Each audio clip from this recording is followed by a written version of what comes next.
Hi everyone, welcome back to my YouTube channel. So Book Outlet was doing a little Black Friday, I think, sale, something like that. They were doing a sale at some point in the last couple of weeks.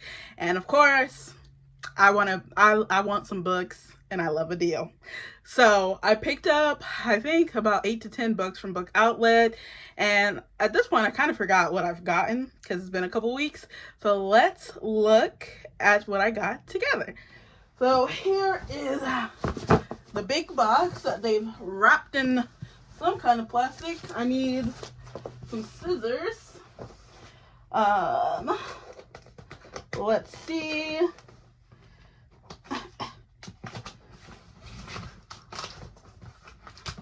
Awesome. All right. Here we go. Layer one. Oh, and then they got a little pull here.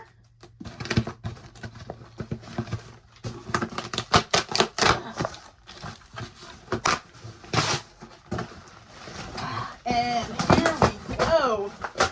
All right, so what have we got in the box?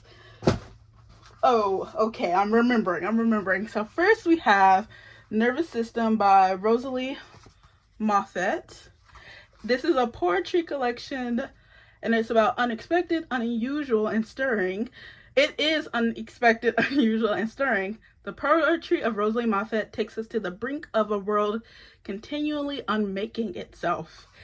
Ooh, this has been like in my every book cart I have for like I think years now, and so when I saw that they had this, I was like, yes, immediately buy. And then I got another poetry collection called Brute. Look at the cover, like, isn't that amazing?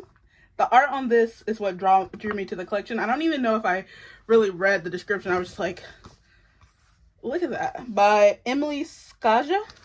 So, let's see. It doesn't really have a description, just blurbs on the back. What happens when rage and grief transform us, when our bodily fury makes us feel animal? What language do we use to house such feral moments? These are the questions that animate Skaja's taut, ferocious debut. Brute. This is a book about survival and a welcome, confident debut. Ooh, that's gonna be good. And then, let's see. Okay. Oh, this apparently, well, we know where this came from. Okay, so what is this? Why Fathers Cry at Night by Kwame Alexander. Funnily enough, I did see this when I was in Barnes & Noble a couple weeks ago, and so when I saw it on Book Outlet, I was like, yes, because when I was in Barnes & Noble, I was like, oh, this costs $28. Absolutely not. But then I saw it on sale on Book Outlet, so I picked up this, and I think this one has like different kind of writing, so like poetry, prose, a couple different kind of things. So in a powerfully intimate and non-traditional or new-fashioned memoir, Kwame Alexander shares snapshots of a man learning how to love. He takes us through stories of his parents, from being awkward newlyweds in the sticky Chicago summer of 1967 to the sometimes confusing ways they showed their love to each other and for him, and so on.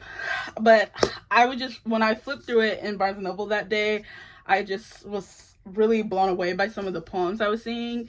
And also this is blurred by Jacqueline Woodson, and she writes amazing stuff. So I think this is going to be absolutely amazing. Okay, what else do we have? Oh, and then I picked up Even Greater Mistakes, a short story collection by Charlie Jane Anders. This just seemed really cool. So it won the Locus Award for Best Collection. The woman who can see all possible futures is dating the man who can see the one and only foreordained future. And I think that's all I read at the summary. I was like, that's enough for me. And then I read, I think, the first page, and I was like, oh, I'm gonna enjoy this. So this is another book I picked up. And then I got I'm Waiting for You and Other Stories by Kim Bo-young, translated by Sophie Bowman and Song Room.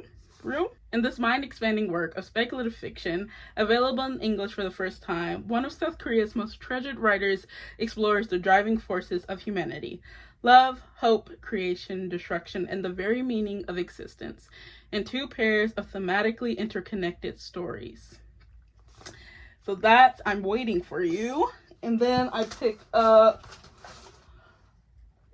I saw this and I was like, oh, who put their child's book in my book box? But I did. I put this child's book in my book box. Okay, so this is Dear Sophie, Love Sophie. And I picked this up because it's a graphic memoir in diaries, letters, and lists. It made sense once I saw that again. But I just saw this and I was like, this is a children's book and I didn't buy this. But I bought this because I love epistolary work, so works that deal with letters and diary entries and stuff like that. And so when I saw that, and that it also is a graphic novel, I was like, ooh, this is for me. This is for me.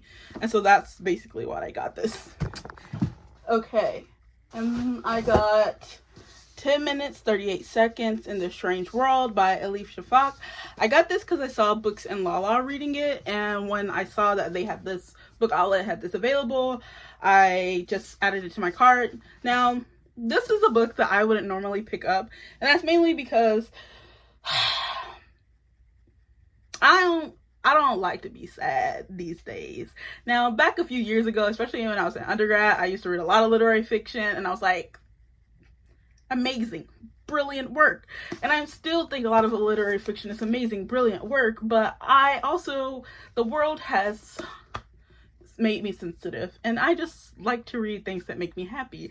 And just the premise, the summary of this, the blurb,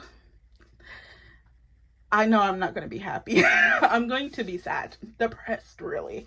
So, in the pulsating moments after she has been murdered and left in a dumpster outside Istanbul, Tequila Lila enters a state of heightened awareness. Her heart has stopped beating, but her brain is still active for 10 minutes, 38 seconds. While the Turkish sun rises and her friends sleep soundly nearby, she remembers her life and the lives of others, outcasts like her. And doesn't that sound just depressing?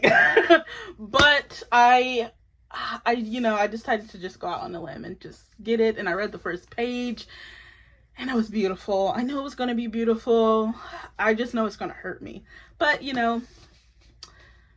what is life without a few scrapes and bumps along the way? So that is 10 minutes, 38 seconds in This Strange World. And then, let's see, I think we might be down to the last book. Yep, last book, just paper left. I got The Most Precious Substance on Earth by Shashi Bhatt.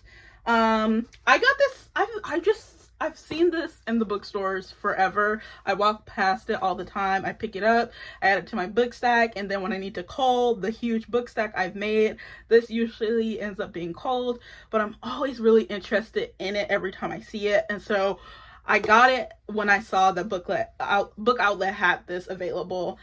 So this is about a girl named Nina who's 14 years old and spends her spare time reading Beowulf and flirting with an internet predator. She tells no one when her best friend begins to pull away, when her crush on her English teacher intensifies, or when her mother tries to match her up with local Halifax Indian boys unfamiliar with her Saved by the Bell references. And she won't speak of the incident in high school that changes the course of her life. Yeah, so there's just something about this cover that draws me in every time I see it in the bookstore. So I'm excited to finally own it and read it.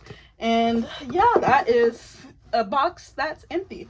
So that's what I got from Book Outlet during their little sale a couple of weeks ago. And thank you for watching. See you next time, and happy Bookmas. Bye.